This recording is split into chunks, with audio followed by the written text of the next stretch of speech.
Federal and local forces unite to dunk on MAGA Republican Lauren Boebert for lying to her constituents about what she has supported and what she's done for them, and it's glorious. But before we unpack all that, if you end up liking this video and you want to support the channel, please be sure to hit the like, subscribe, and alert bell before you go. I'd greatly appreciate it. All right, friends. So listen, Lauren Boebert is an easy target. It's fun to make fun of Lauren Boebert almost as much, or maybe more, right? She's up there with Carrie Lake and Marjorie Taylor Greene and, Mike Johnson and Matt Gaetz and Jim Jordan. And basically, I mean, I could keep going. It's pretty much fun to make fun of all elected Republicans almost equally.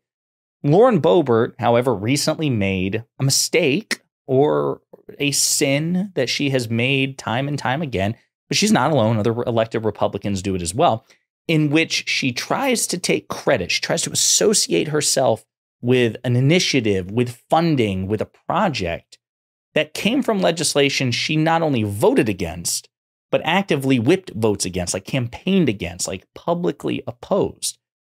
And for the longest time, I feel that Democrats let that sort of stuff slide in the sake of civility politics. Like, golly gee, those silly Republicans, they're doing it again. But actually, we're seeing a more aggressive posture coming from the Democratic Party, certainly from President Biden in speeches and the White House and Biden Twitter pages. They're calling Republicans out on this. But I actually want to begin with a clip from a Denver, Colorado reporter who actually took time on the air to call Lauren Boebert out for what she did. Republican Congresswoman Lauren Boebert is once again taking credit for federal funding for Colorado projects that Boebert actually voted against.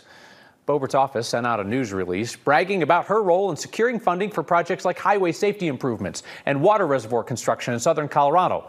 Boebert requested that funding through the earmark process, which is when members of Congress add local projects to bigger spending bills.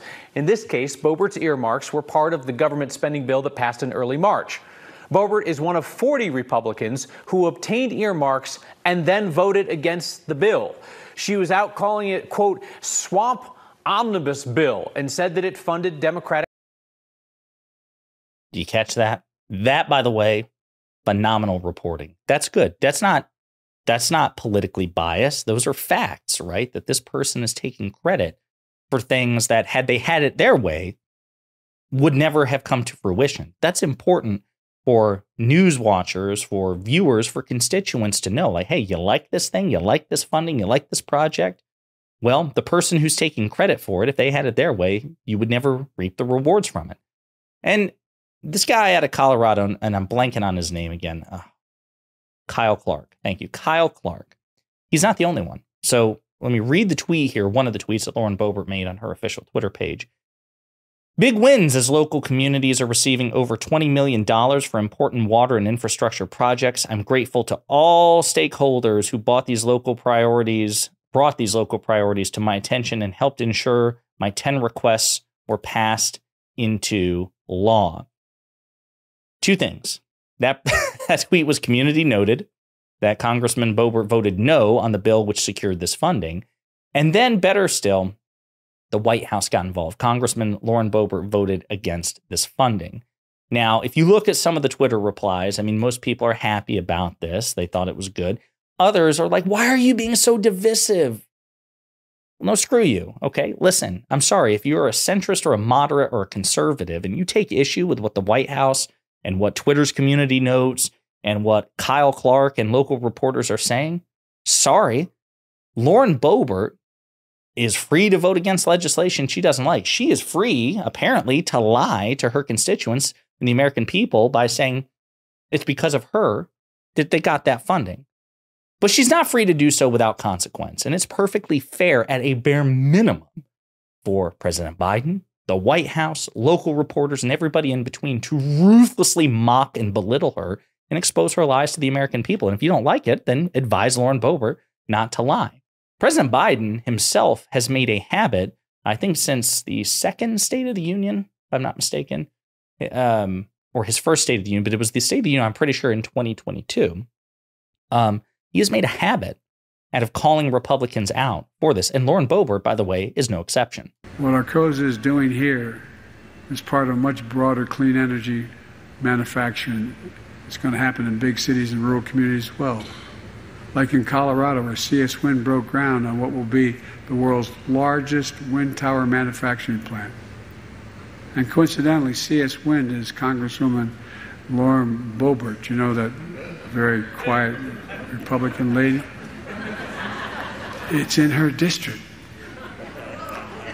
who, along with every other Republican, voted against this bill. And it's making all this possible. And she railed against its passage. But that's okay, she's welcoming it now. When I ran for office, I promised to be president for all Americans. Whether you live in a blue state or a red state, I'm going to keep my promise. And he has. I mean, we talked about this before. There are studies which show that red states are actually reaping more of the rewards, more of the fruits of President Biden's labor with things like the CS wind factory and things like that, with green energy companies. Ohio, I believe, got a spectacularly large investment from a semiconductor chip. That's red state Ohio, et cetera, and so forth. The red states, at least as much as blue states, are benefiting from President Biden's agenda over the votes and objections of their Republican representatives. Biden needs to be thumping his chest about this. So do Democrats. They need to be shouting it from the rooftops, taking credit and pointing out that Republicans deserve none of the credit. And then if you voted for Lauren Boebert and you like what's being brought to your district, Biden is much more responsible for that than Lauren Boebert. And perhaps that should inform, or at least influence to some extent, how you vote in November. Let me know what you think in the comments.